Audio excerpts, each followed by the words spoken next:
Okay, so now we're going to go over the beginnings of cage takedown defense, the proper way to turn our hips. So my partner is going to drive me to the fence. Whenever I end up in this position, I'm in a defensive position. This is not a spot for me to be offensive. I'm going to turn my hips towards his head. I'm paralleling my feet with the side of the cage, right? So he can no longer pull from behind my knees. I'm going to overhook the near arm. The other arm is going to underhook. But when I underhook, I'm going to go across his face to begin with.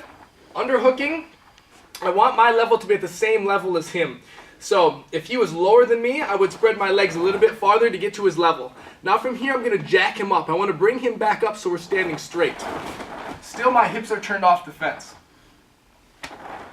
So again, my partner drives me to the cage. I'm turning my hips towards his head, always looking at his head.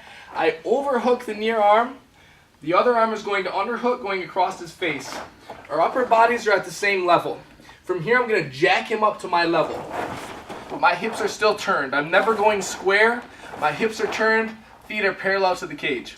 Okay, so the basic cage takedown defense, turning your hips off the cage without a partner. My partner drives me to the fence. I turn my hips towards his head.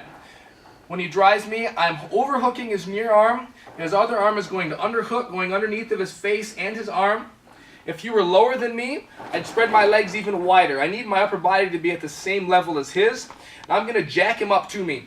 A lot of the times I'll just jump my legs, bring them closer together to get the level that I want.